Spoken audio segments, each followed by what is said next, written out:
कालच आपण भारत देशाचा 75वा प्रजासत्ताक दिन साजरा केला। 75 वर्षापूर्वी याच दिवशी भारतामध्ये या देशामध्ये संविधान लागू झालं। हा देश स्वतंत्र होण्याच्या आधीपासून या देशाला एक नाव आहे, ते म्हणजे हिंदू राष्ट्र। त्यामुळे या देशाला दुसरं नाव देऊ नये। हा देश स्वतंत्र होण्याच्या आधी या देशाला एक ध्वज आहे, भगवा ध्वज, आणि त्यामुळे या देशाला तिरंगा ध्वज स्वीकारू नये। या देशाला स्वतंत्र होण्याच्या आधीचे ग्रंथ आहे मनुस्मृती, आणि तो मनुस्मृती आहे म्हणून संविधान स्वीकारू नये असं बघून हिंदू राष्ट्राची स्वप्न बघणाऱ्यांना याच दिवशी माझ्या बाबासाहेब आंबेडकरांनी स्वप्नातून जागा केलं आणि या भारताच्या संविधानामध्ये कलम 1 मध्ये टाकून दिलं। कलम 1 म्हणजे या देशाचं नाव इंडिया म्हणजे भारत असेल, आणि त्या भारत देशाच्या मूळ मालकाला म्हणजे इथं बसलेल्या आदिवासीला माझा मानाचा जय जोशी। आणि ज्यांना हा देश मान्य नव्हता, ज्यांना हा तिरंगा मान्य नव्हता, ज्यांना राष्ट्रगीत मान्य नव्हतं, ज्यांना संविधान मान्य नव्हतं, आणि ज्यांच्या खानदानात कोणी या देशासाठी फासावरती गेलं नव्हतं, ज्यांचा इतिहासात मुळात या देशामध्ये जातीपातीची राजकारण करण्यामध्ये गेलं, या देशामध्ये दंगली घडवून आणण्यात गेलं, आणि तेच आज या भारत देशाला आणि या आदिवासीला राष्ट्रभक्ती शिकवत आहे।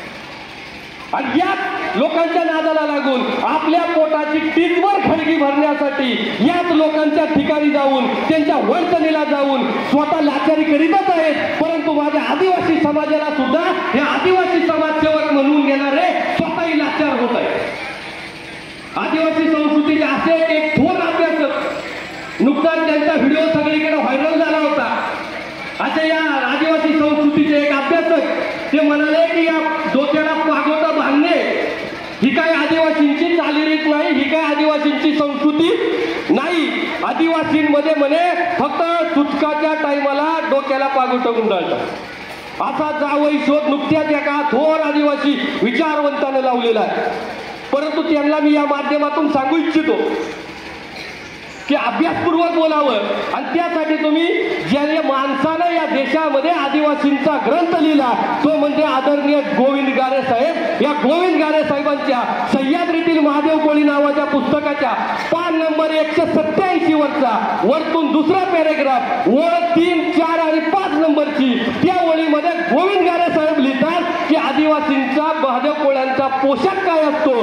त्यात ते म्हणतात कमरेला काच्या किंवा चड्डी, आखूड धोतर, क्वचित ठिकाणी अंगावरती लंगोटी आणि डोक्याला पागोट, अंगात कोपरी किंवा बंडी, खांद्यावर घोंगडी, हातात काठी किंवा कुऱ्हाड आणि तरुणांच्या डोक्याला फेटा हा आदिवासींच्या महादेव कोळ्यांचा पोशाख आहे। आणि हे गोविंद गारे साहेबांची बरोबरी करायला निघतात। आणि हे गोविंद गारे साहेबांच्या विचाराला चॅलेंज करणारी पिलावर कुठून तयार होते हेच मला कळालं नाही। दरवेळेला हे का नशा करून बोलतात का काय करून बोलतात तेच कळायला मार्ग नाही। आणि इथं बसलेल्यांपैकी अनेक जणांच्या घरांमध्ये तुमच्या निसर्गवासी झालेल्या आजोबाचे फोटो असतील, पंजोबाचे फोटो असतील, त्या फोटोमध्ये जे तुमचे आजोबा आहेत त्यांच्या डोक्याला पागोटा गुंडाळलेला आहे काय, आहे का? मग एक तर त्यांनी ज्यांना सुताक झालं तेव्हा फोटो काढला असेल, हा, नाही तर मग आपलं आजोबा आयुष्यभर सुटकातच असते। तर कुठून हे शोध लावतात मला कळत नाही। कमीत कमी RSSच्या वळचणीला गेलेल्या माणसांनी जरी आदिवासींना संस्कृती शिकवू नये। अगदी मोगल असो, इंग्रज असो, नेहमीच यांनी आदिवासींच्या विरोधामध्ये आदिवासींना उभं करून आपलं स्वतःची पोळी भाजून घेण्याचं काम केलं। कारण आदिवासींना संपवायची ताकद या जगामध्ये कोणालाच नाही। आदिवासीला संपवायची ताकद ही फक्त आदिवासीमध्ये आहे। आणि त्यामुळे फक्त मोगल आणि इंग्रज काळातच नव्हे तर काल परवाच आपण श्रीरामांच्या त्या मंदिराचा याचा कार्यक्रम केला। अगदी मोगल काळ नव्हे, इंग्रज काळ नव्हे तर रामायण काळापासून आदिवासी आदिवासींमध्ये झुंजून आदिवासींना संपवण्यात आलं. कारण आदिवासींना संपवण्याची ताकद कोणामध्ये नाही. ज्या श्रीरामांबद्दल आपण बोलतो त्या प्रभू श्रीरामांना वनवास झालेला होता आणि वनवासामध्ये ते स्वतःचं सैन्य, स्वतःचं राज्य, स्वतःचं घरदार सगळं सोडून आलेले होते. म्हणजे याचा अर्थ त्यांच्या बरोबर त्यांच्या स्वतःचं सैन्य नव्हतं. पण सैन्य नसल्या कारणाने ते जेव्हा स्वतःच्या अरण्यामध्ये आले, जंगलामध्ये आले, त्या जंगलामध्ये आल्यानंतर त्यांना 2 महान आदिवासी मिळाले. त्या 2 महान आदिवासींचं नाव बाली आणि सुग्रीव. हे जे काय बाली आणि सुग्रीव आहेत, हे दोन्ही आदिवासी राजे आहेत. दोघे सख्खे भाऊ आहेत. परंतु दोघांचं एकमेकाशी पटत, त्या न पटण्याचा फायदा श्रीरामांनी घेतला आणि त्यापैकी एकाची बाजू घेतली. एकाची बाजू घेतल्या ह्या 2 आदिवासी राजांनी एकमेकाची डोकी फोडली. एक संपवला. एका आदिवासी राजानं दुसरा आदिवासी राजा संपवला. आदिवासीच्या हातून आदिवासी संपला. जर हे दोघं एकत्र आले असते तर त्यांना संपवायची ताकद कदाचित इथं मध्ये कोणामध्येच नव्हती. परंतु जुना इतिहास तिथं पण उघडला गेला आणि आदिवासीच्या हातूनच आदिवासीचा गळा घोटला गेला. एवढंच नव्हे, श्रीरामांनी रावणाचे युद्ध केलं. या रावणाचे युद्ध करत असताना सुद्धा राजा रावणाला कसं मारायचं ते सुद्धा एका आदिवासीनेच सांगितलं, विभीषण. बरं, नेहमी तुम्ही पिक्चर मध्ये बघता का ज्या वेळेला स्वतःचं सैन्य हे संपत चाललेलं असतं त्यावेळेला राजा लढाईला येतो. तोपर्यंत राजा लढाईला येत. याचा अर्थ राजा रावण कधी लढाईला आला? ज्या वेळेला स्वतःचं सैन्य संपलेलं होतं तेव्हा.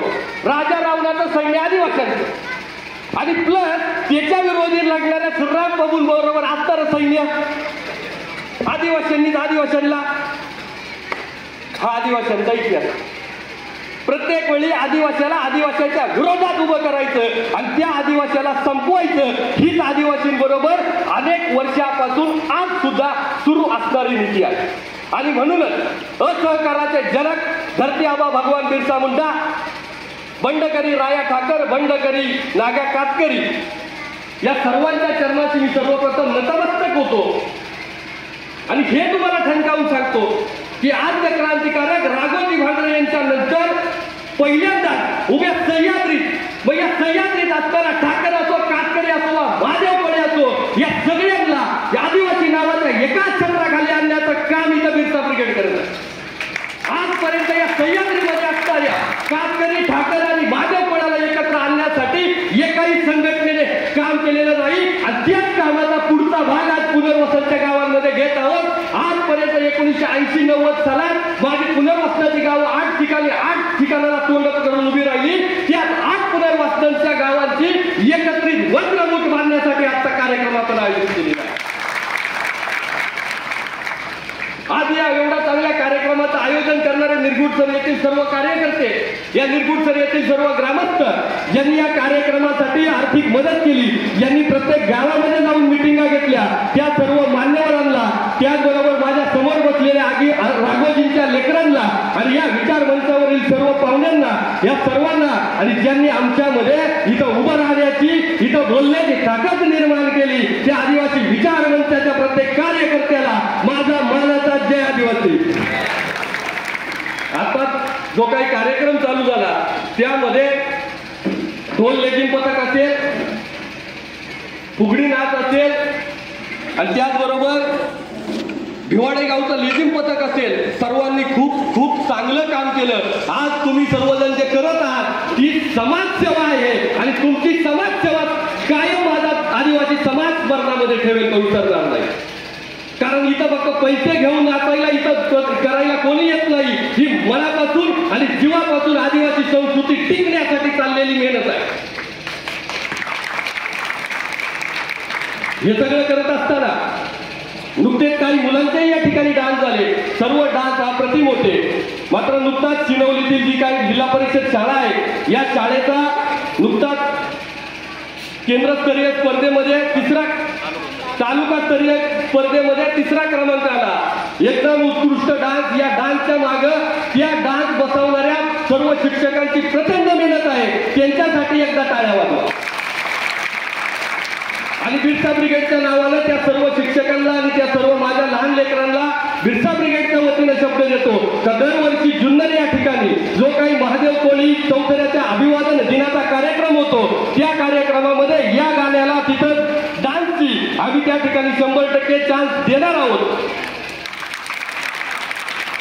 मात्र हे सगळं बघत असताना तुम्ही सगळ्यांनी जर लेझिम डान्स पाहिला लेझिम पाहिला असेल तर लेझिम पाहताना सगळ्यांचं लक्ष कुठं होतं मला माहित नाही. मात्र माझं लक्ष एका गोष्टीकडे वळालं आणि ती गोष्ट म्हणजे ज्या वेळेला माझी लहान बहीण ते बारीक पोरग ती बावली घेतली होती आणि ती बावली घेऊन ती फिरत होती आणि ती फिरल्यानंतर ती मांडी घालून खाली बसली आणि तेवढ्यात त्या बावलीचा मुंडका निघाला.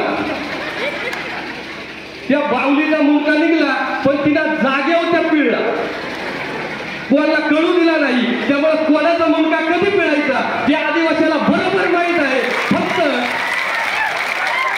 फक्त आमच्यावर त्या मुंडका पिळायची वेळ कोणी आणली. आजपर्यंत अनेक संघटनांनी आदिवासींसाठी काम केलं आणि आपण आदिवासींसाठी काम करत असल्याचं आव्हान. काहींनी आदिवासींना वीज नाही म्हणून काम केलं, काहींनी शाळा नाही म्हणून काम केलं, काहींनी दवाखाना नाही म्हणून काम केलं, काहींनी आदिवासींना खायला मिळत नाही म्हणून काम केलं. पण त्याच आदिवासींचं अस्तित्व या ठिकाणी टिकावं म्हणून याचपर्यंत एकाही संघटनेनं काम केलं नाही. अरे रस्ता लाईट पाणी तुम्ही टिकला तर वापराल, तुमचं अस्तित्वच राहिलं नाही तर रस्ता पाणी लाईट आपल्या काय कामाचे. त्यामुळे हे सगळं मिळण्याच्या आधी आपलं अस्तित्व टिकलं पाहिजे आणि अस्तित्व टिकवण्यासाठी आदिवासीला जमात वाद विसरून एकत्र येण्याची गरज आहे. मागील 2 वर्षापासून या आंबेगाव तालुक्यामध्ये असणारा ठाकर कातकरी आणि महादेव कोळी यांना एकत्र आणून त्यांची वज्रमूठ बांधण्याचं काम बिरसा ब्रिगेड करत आहे आणि त्यामध्ये आपल्याला खूप प्रमाणात यश मिळालेलं आहे.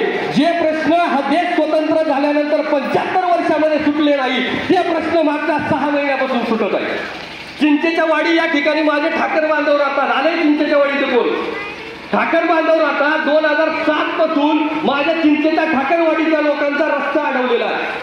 आजपर्यंत एकाही संघटनेने चिंचेच्या वाडीला रस्ता मिळावा म्हणून आंदोलन केलं नाही, मोर्चा केला नाही, निवेदन दिलं नाही. बिरसा ब्रिगेड एकमेव संघटना आहे की पत्र दिल्यानंतर तहसीलदारांकडे केस सुरू आहे, चिंचेच्या वाडीला रस्ता मिळालाच पाहिजे. काल परवाच पहाटदऱ्याला 25 तारखेला आपला कॅम्प पार पडला. म्हणजे या तालुक्यामध्ये राहणाऱ्या कोणालाच माहित नव्हतं का 75 वर्ष झाल्या माझ्या पहाटदऱ्याच्या लोकांना मतदान काढत नाही. याच्यासाठी ते स्वतंत्र केलं होतं.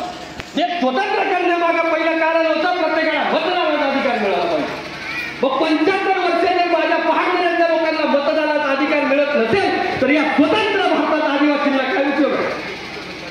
पण आपण याच्यावरती आवाज उठवल्यानंतर याबाबतची निवेदनं तहसीलदार आणि प्रांत साहेब या तालुक्याचे सहकार मंत्री वळसे पाटील साहेब या सर्वांना दिल्यानंतर 24 तारखेला हा सगळा मतदानाचा आधार कार्डचा कॅम्प त्या ठिकाणी झाला आणि त्या ठिकाणी कॅम्प घेत असताना बिरसा ब्रिगेडने सलग 2 मिटिंगा घेतल्या आणि त्या लोकांना काय कागदपत्र आधी लागतात ती सांगितली. कारण आमची कॅम्पची पद्धत अशी आहे डायरेक्ट कॅम्प कागदपत्र नसली तरी चालते, त्याचा रिझल्ट काही येत नाही.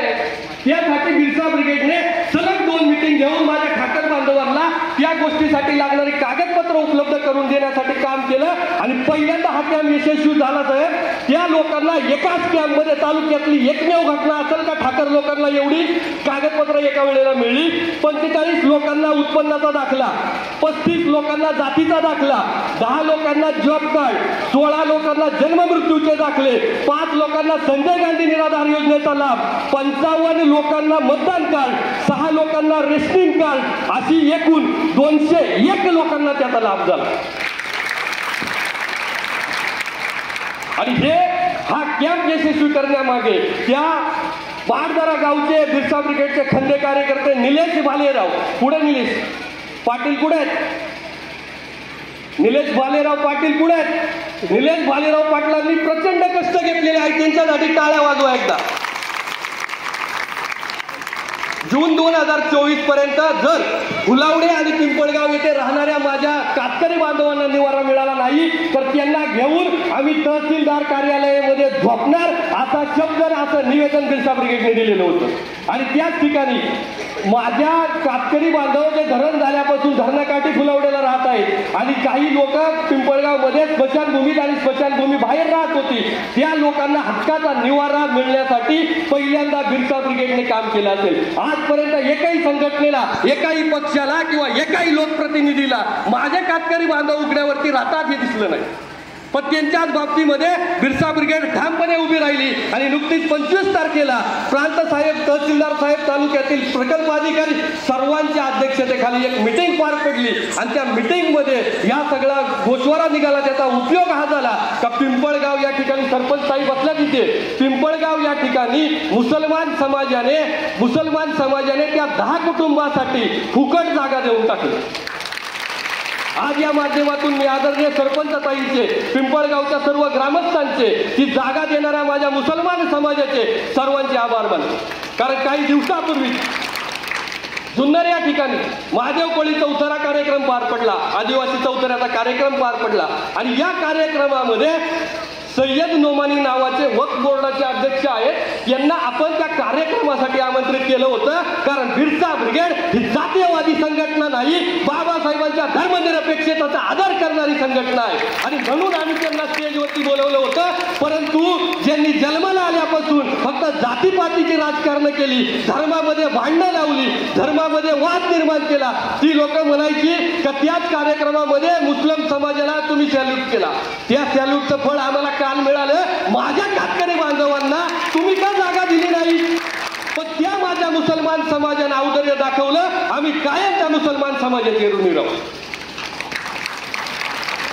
हा सर्व मागील 2 वर्षापासून बिरसा ब्रिगेड कातकरी, ठाकर आणि महादेव कोळी यांना एकत्र आदिवासी या शब्दाखाली जोडत असल्याचा परिणाम आहे. कारण तालुक्यातील महादेव कोळ्यांच्या तुलनेत ठाकरांची आणि ठाकरांच्या तुलनेत कातकऱ्यांची संख्या अत्यंत कमी असल्यामुळं ठाकर आणि कातकरी समाजाला कोणीही लक्ष देत नाही आणि त्यांच्याकडे लक्ष जावं म्हणून इथं असणाऱ्या आदिवासींनी त्यांच्या बरोबर उभं राहिलं पाहिजे. परंतु आजपर्यंत त्यांच्याकडे कोणी लक्ष देत नव्हतं. परंतु बिरसा ब्रिगेडने आवाज उठवल्यानंतर, बिरसा ब्रिगेडने कातकऱ्यांना घरं नाहीत हे सांगितल्यानंतर आज त्या ठिकाणी अनेक प्रशासकीय अधिकारी आणि काही जागे झालेले लोकप्रतिनिधी त्या ठिकाणी माझ्या कातकरी बांधवांच्या दारादारात जात आहेत. ही आपल्यासाठी आनंदाची बाब आहे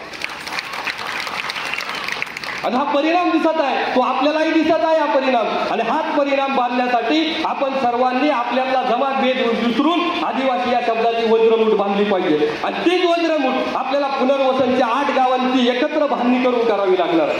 साधारण 80-90च्या दशकामध्ये डिंबे धरणाची पायाभरणी होऊन त्या ठिकाणाहून माझा आदिवासी बांधव विस्थापित व्हायला सुरुवात झाली. खरं तर आदिवासींना मुळात शिक्षण स्वातंत्र्यानंतर 30 ते 40 वर्षांनी मिळालं.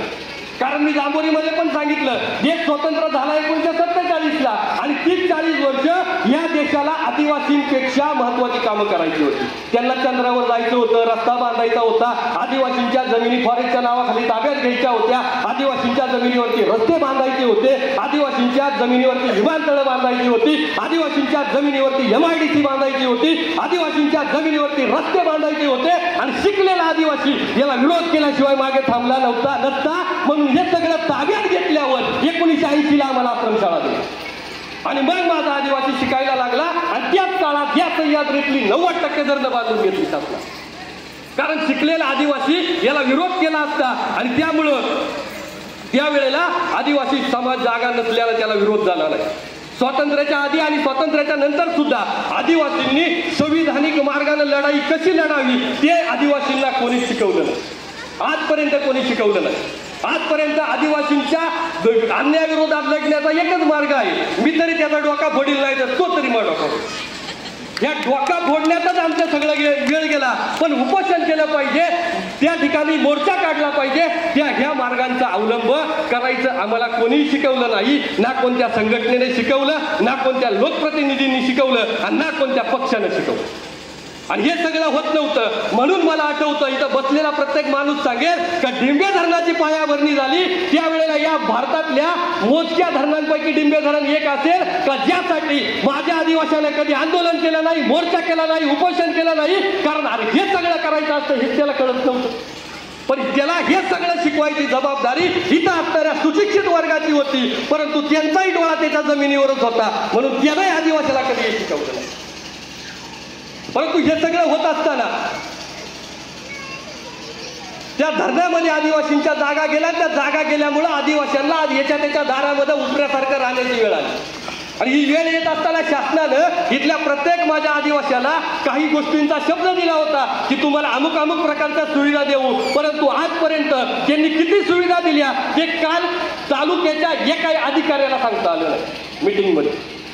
पुनर्वसन करताना पुनर्वसन गावांमध्ये जे अंतर्गत रस्ते 1980-90च्या सालात झाले, कळंबईकर 80-90च्या सालामध्ये झाले, तेच अंतर्गत रस्ते आपण अजूनही वापरतोय. म्हणजे गेल्या 40 वर्षामध्ये कळंबई गावातल्या माझ्या आदिवासींना रस्ता पण झाला. 40 वर्षापूर्वी जी शाळा बांधली त्या शाळेतल्या 2 वर्ग खोल्या झाल्या. 2 वर्ग खोल्या अजून 80 सालातच माझा आदिवासी बसतोय. ही शासनाची पुनर्वसन केलेल्या गावांप्रती असणारी निष्ठा.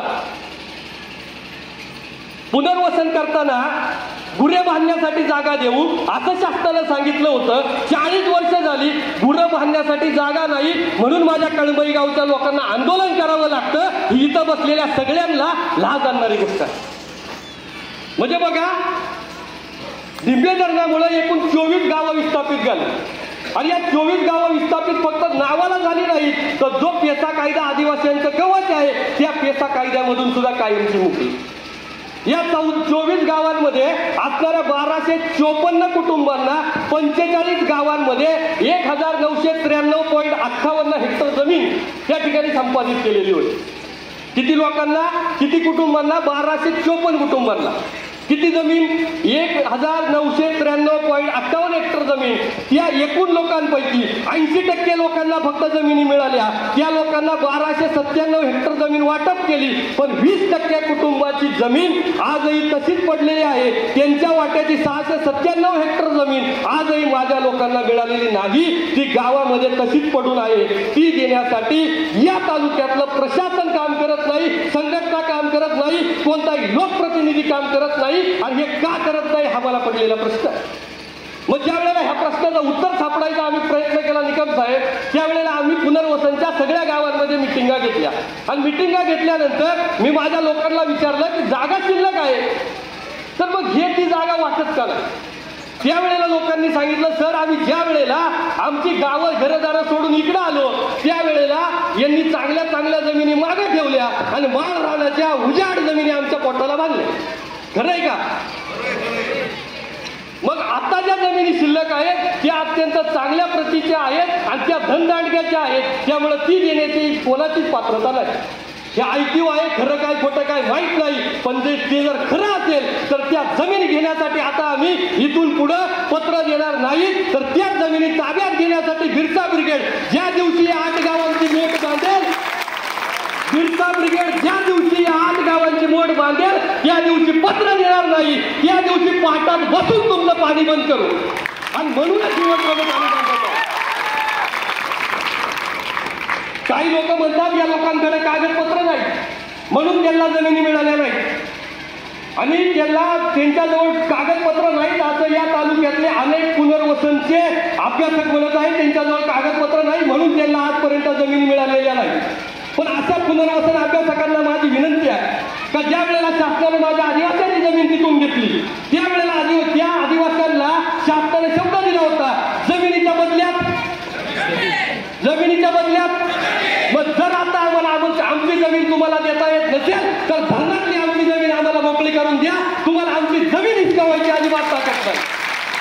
आणि फक्त जमिनी द्यायच्या नाही, आजपर्यंत तुम्ही त्या जमिनींवर धरणाचं पाणी साठवलं आणि त्या साठवलेल्या धरणाच्या पाण्यावरती तुम्ही ऊस पिकवला. त्याच्या बदल्यात त्या जमिनीच्या मालकाला भाडं सुद्धा देण्याचं तुम्ही लागता आणि हे भाडं सुद्धा तुम्हाला द्यावंच लागेल. पण हे सगळे प्रश्न टाळ्या वाजून सुटणार नाहीत. हे प्रश्न टाळ्या वाजून सुटणार नाहीत. त्याच्यासाठी सर्वांना एक व्हावं लागेल. एकीचं बळच आपल्याला आपल्या विरुद्ध झालेला अन्याय दूर करण्याची ताकद देईल. आणि जोपर्यंत आपण एक होत नाही तोपर्यंत फक्त अशा बसून टाळ्या वाजवण्याशिवाय आपल्या नशिबात काहीच येणार नाही. ह्या टाळ्या सोडून जेव्हा त्याच टाळ्या दुसऱ्याच्या मुस्काटावर बसतील तेव्हाच तुम्हाला जमिनी मिळतील. आणि त्यासाठी एकत्र होण्याची आदिवासीला गरज आहे. धरणग्रस्तांना जमिनी मिळाल्या त्यावेळी त्या जमिनी देताना 65% रक्कम भरून त्याचे आदेश काढावे लागत होते. पण माझा समाज अशिक्षित होता, त्याला शाळा नव्हती, शिक्षण नव्हतं, त्याला सांगणारं कोणी नव्हतं आणि त्यामुळे ती 65% रक्कम पुढे भरायची कशी भरायची हेच त्याला कळालं नाही आणि त्याला त्या ठिकाणचा मार्ग सुद्धा कोणी दाखवला नाही. आणि ही न भरल्यामुळं 122 कुटुंबांना 65% रक्कम न भरल्यामुळं त्यांना जमीन मिळाली नाही. खरं आहे ना? 119 कुटुंबांचे आदेशच आजपर्यंत काढले नाही. 60 कुटुंबांनी रक्कम भरली पण आदेश निघाला नाही.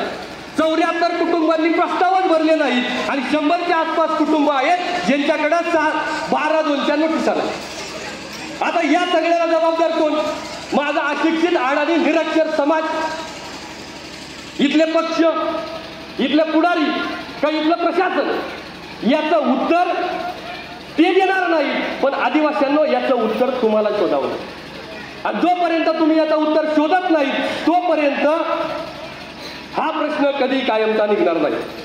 यातील काही कारणं योग्य असतील, मी नाही म्हणत नाही, यातली काही कारणं योग्य असतील, काहींकडे कागदपत्र नसतील, काहींकडे त्यातली डॉक्युमेंट नसतील, परंतु त्यासाठी कागदपत्र शोधण्याचं काम हे इथल्या प्रशासनाचं होतं, इथल्या लोकप्रतिनिधींचं होतं. पण इथल्या लोकप्रतिनिधींनाही त्याची गरज नाही, इथल्या प्रशासनालाही त्याची गरज नाही. म्हणून माझा समाज 80-90 सालापासून ही सगळी कागदपत्र गोळा करण्यामध्ये पडतो आहे. याचा जाब आपल्याला विचारावा लागेल. 1 ना 2 गावांनी विचारून हा जाबाचं उत्तर तुम्हाला कोणी देणार नाही. हा जर जाब विचारायचा असेल, हा जर प्रश्न कायमचा सोडवायचा असेल आणि हा अन्यायाला लाथ मारायची असेल तर आपल्याजवळ एकच मार्ग आहे. आठही पुनर्वसन गावांची मोठ बांधून लढावं लागेल. जोपर्यंत आपण या 8ही गावांच्या पुनर्वसनाची मोठ बांधत नाही तोपर्यंत आपली ताकद कळणार नाही. कारण आज 8 गावांची ताकद 8 ठिकाणी विभागली आहे. ज्या दिवशी ती 8 गावांची ताकद एकाच जागी येईल त्या दिवशी तुमचे सगळे प्रश्न सुटलेले असतील आणि त्यासाठीच आपल्याला एक व्हावं लागेल. या आमच्या 8 गावांची ताकद 8 जागी झाल्यामुळं आजपर्यंत आम्हाला जमिनी मिळाल्या नाहीत तरी आम्ही मोर्चा काढला नाही. या 8 गावची ताकद 8 जागी झाल्यामुळं आम्हाला गुरं बांधायला जागा नाही पण आम्ही कधी आंदोलन केलं नाही. आम्हाला आजपर्यंत जमीनच मिळाली नाही म्हणून आम्ही कधी उपोषण केलं नाही. आम्ही कोणत्याही संविधानिक मार्गाचा वापर केला नाही. आणि जोपर्यंत ही 8 गावं मिळून संविधानिक मार्गाचा वापर करत नाहीत तोपर्यंत इथं राहिलेल्या शासनाला आणि या शासनाला जाग येणार नाही. या शासनाला जाग येण्यासाठी आपल्याला एक व्हावं लागेल. आता आपल्या प्रत्येक गोष्टीला आपल्याकडेच बोटं दाखवली जातात की या आदिवासींना जमीन का मिळाली नाही तर यांच्याकडे कागदपत्र नाही, यांच्याकडे डॉक्युमेंट नाही, यांनी 65% रक्कम भरली नाही, यांच्याकडे 12/2च्या पावत्या नाहीत आणि म्हणून तुम्हाला जमिनी मिळत नाही असं सांगितलं जातं. पण ते सांगणाऱ्या भामट्यांना माझा सवाल आहे का अरे तुम्ही इथं आल्यावरती आम्हाला जमिनी दाखवल्या एक आणि आमच्या पदरात दिल्या दुसऱ्या. त्यावेळेला तुमचं फुटलं होतं का? त्यावेळेला जो आमच्यावरती अन्याय झाला तो अन्याय यांना दिसला नाही काय? तो अन्याय जर आज पाहिला असता तर आमच्याकडे चांगल्या जमिनी असत्या. परंतु आमच्या चांगल्या जमिनी त्यावेळेला धरणाचा डाव साधून लागल्या आणि इकडे मात्र गावठाणापासून 10 ते 15 किलोमीटर अंतरावरती असणाऱ्या जमिनी आदिवासींच्या गळ्यामध्ये अडकवण्यात आल्या. ज्या जमिनी पडीक होत्या, ज्या जमिनी खडकाळ होत्या, ज्या जमिनीची लेवल नव्हती, ज्या जमिनीला चाऱ्या नव्हत्या, ज्या जमिनीला पाण्याची व्यवस्था नव्हती, अशा सगळ्या जमिनी आदिवासींच्या गळ्यात बांधण्यात आल्या. पण आदिवासी तिथं सुद्धा थांबला नाही. लात मारील तिथं पाणी करणारी अवलाद आदिवासींची आहे, त्याला त्या जंगलात सोनं पिकवलंय. इथं तर काय चीज आहे? आदिवासीला इथं सुद्धा लात मारून इथं जंगल पिकवलं. पण आता काही भामट्यांचा त्यांनी पिकवलेल्या जमिनीवर सुद्धा डोळा आहे. शासनाला जमिनी दिल्या परंतु त्या जमिनी आम्हाला मोजून दिल्या नाही, त्या आदिवासींच्या ताब्यात गेल्या का नाही याची खात्री केली नाही. आणि हे पाहिला त्यानंतर कोणालाही वेळ नव्हता. कारण जमिनीच्या मूळ मालकानं ज्या जमिनी आम्हाला मिळाल्या त्याच्यावरती स्टे आणला. आमच्या त्या जमिनीत जाणाऱ्या वाटा अडवल्या आणि त्यांच्यापर्यंत जाता येत नाही, सगळी अडवणूक झाली. म्हणून माझ्या आदिवासीनं त्या जमिनीच्या मूळ मालकाला परत विकून टाकला आणि आज माझा आदिवासी त्याच स्वतःच्या जमिनीमध्ये राब राबतोय. ही आदिवासींची इथली परिस्थिती आहे. परंतु या सगळ्यावर आवाज उठवायचं काम लोकप्रतिनिधींचं होतं. पण निवडणुका आल्या की मतामाग माझा आदिवासी, माझा ठाकर बांधव, माझा कातकरी बांधव आणि माझा महादेव कोळी बांधव, निवडणुका आल्या की ज्यांना जाब विचारायला पाहिजे त्यांच्याकडे 500ची नोट घेणार, 1 देशीची बाटली घेणार, धाब्यावर जेवणार, झालं काम. आणि निवडणुका गेल्या का लागला बंबलायला माझ्या अन्याय झाला. अरे जोपर्यंत तुम्ही सुधरत नाही, जोपर्यंत स्वतःच्या डोक्याचा वापर करत नाहीत आणि जोपर्यंत ही लाचारी थांबवत नाहीत तोपर्यंत तुमच्यावर होणारे अन्याय आणि अत्याचार कधीच थांबणार नाही, ते लक्षात ठेवा. बिरसा ब्रिगेड फक्त प्रश्न मांडत नाही. बिरसा ब्रिगेड जे प्रश्न मांडते त्या प्रत्येक प्रश्नाला बिरसा ब्रिगेड तेवढ्याच ताकदीनं उत्तर शोधत असते. अन्यथा काही लोकांचं म्हणणं असतं नुसते बोलतात आणि जातात, पण आम्ही बोलणाऱ्यातले नाही, आम्ही करणाऱ्यातले आहोत. पण ते करायची ताकद इथं बसलेला प्रत्येक आदिवासीनं स्वतःच्या मनामध्ये निर्माण केली पाहिजे. हे करायला एक दोन जण येणार नाही. हे करण्यासाठी इथं असणाऱ्या 8ही गावांना उभं राहावं लागेल. आज ज्या दिवशी ही 8ही गावं लाचारी सोडून उभी राहतील त्या दिवशी तुमच्यावरचा होणारा अन्याय बंद होईल. परंतु ती लाचारी गेल्या 40 वर्षापासून तशीच सुरू. धरण झाल्यानंतर आम्ही कधीही इथल्या कोणत्याही व्यक्तीला जाब विचारला नाही, इथल्या कोणत्याही प्रशासनाच्या विरोधात बंड केलं नाही आणि त्यामुळं हे अन्याय आपल्यावरती होत राहिले. परंतु हे अन्याय सोडवण्यासाठी सुद्धा आपल्याकडे ज्या लोकप्रतिनिधींना वेळ नाही त्यांना जागा दाखवून देणे हा सुद्धा आदिवासींचा संविधानिक अधिकार.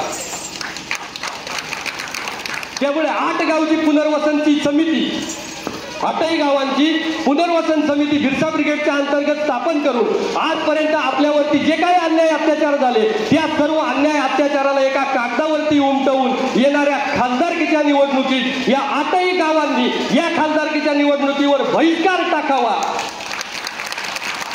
आणि बहिष्कार टाकत असल्याचं निवेदन या 8ही गावांनी, मी बिरसा ब्रिगेडनी म्हणलो नाही, मी 8ही गावांनी म्हणतो आहे, 8ही गावांनी त्या निवडणुकीवर बहिष्कार टाकत असल्याचं पत्र त्या ठिकाणी प्रशासनाला द्यावं. आणि जर प्रशासन तरी तयार झालं नाही तर मात्र हा शब्द खरा करून दाखवावा.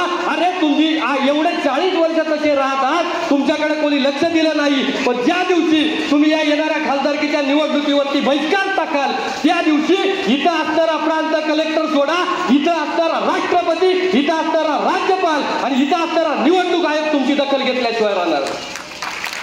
आणि म्हणून 8ही पुनर्वसन गावांना विनंती आहे, बिरसा ब्रिगेडने आजपर्यंत त्यांचा निर्णय कधीही कोणावरती लादला नाही आणि हा विषय आम्ही पुनर्वसनच्या विषयावरती लादणार नाही. याचा निर्णय पुनर्वसन गावांना एकत्र येऊनच चर्चा करूनच घ्यावा लागेल. मात्र पुनर्वसनची 8 गावं जो निर्णय घेतील त्याच्या मागे या सह्याद्रीत असणारा आदिवासी उभं करण्याचा शब्द बिरसा ब्रिगेडच्या वतीनं मी देतो आणि या ठिकाणी थांबतो.